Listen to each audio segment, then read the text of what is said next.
सरोजिनी मिश्र bracket टे पंडा लेखा हुए अनेक समय आउ आज जो आपण मैंने जो कथा पचार चाहूँगी से हूँ आज श्री कृष्णचंद्र पंडा 75तम जयंती जहाँकि हीरा भी हो पारे प्लाटिनम भी हो पारे जनकर सारा जीवन कार्य को एकाठी पोथी कर बांधि रखा लक्ष्य एवं मनर सबतक अवशेष दूर करने ये पदक्षेप आम वर्ष तले बंधु बांधव कामर गोटे लिखित कथा रहीगला जहाँ से एक्सीडेंट रे मेमोरी लॉस होता जो से सब व्यतिव्यस्त होते से सब घटना ये लिपिबद्ध होना और समस्त भितर गोटे उत्सव आकार रे प्रकाशित होगला बहीटी आउ समस्त स्नेह श्रद्धा केते से बुझीपारे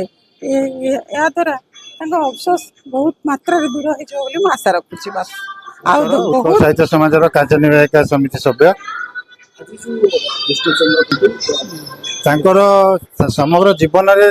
संस्पर्श जो मैंने आसी विषय लेखा देते सी केमी थे जीवन में किभली से दायित्ववान थे निज कम ठीक समय करुले से सब जिनस आम बही भितर अच्छी जोटा कि पर पीढ़ी की गोटे संदेश दब जे ये कम आगू करने सी जो कोषाध्यक्ष थे दिने हठात आमको खबर आसला जे एक्सीडेंट होती से छतरा बाजार रे पड़ते जड़े सौदय व्यक्ति नहीं कि सन हस्पिटाल एडमिशन करते आम जा देखिलु देह बहुत खराब थिला किंतु तापर से रिकवरी हेले रिकवरी किंतु निजे क्या मन पकई पार नथिले किछि कर पार नथिले संगे मोर ये हूँ सब फोन करे जे आपण आसंतु एठिके आसिले आपन को पुणी भल लगे आपण कर्ममय जीवन से आसी आसी बर्तमान बहुत अच्छे मत मोर जीवन में सब भल बहुत मु कोषाध्यक्ष हेली से जो मुझे देखुदी से केमती कम कर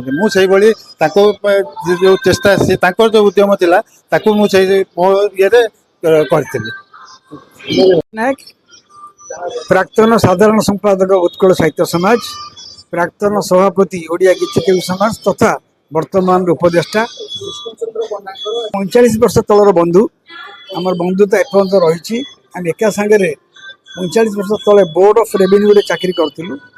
तापर मु पलैली स्टेट बैंक को सी रही से किंतु आम बंधुता से अटूट अच्छी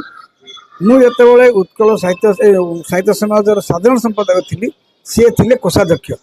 एवं से एत सुचारू भाव में सब कम करुले निजे कप प्लेट धोवा सहित जितक आमर कागज पत्र अच्छी सब ठीक ठाक रखुले एवं जन निष्ठावान लोक कर्मप्रिय लोक प्रकृत में से चेष्टा एवं निष्ठा द्वारा प्रत्येक कम को सुसंपादन कर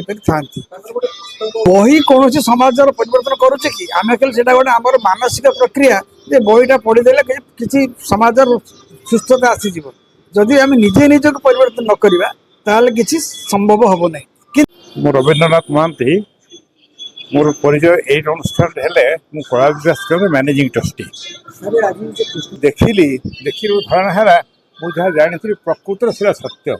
एत सरल निरस शांत शिष्ट जो लेखक जो अवसरप्राप्त जो सरकारी ऑफिसर तेरे भी एत निरस कि सुंदर भाव में किसी न कहले आखि मौसार कथबार्ता कला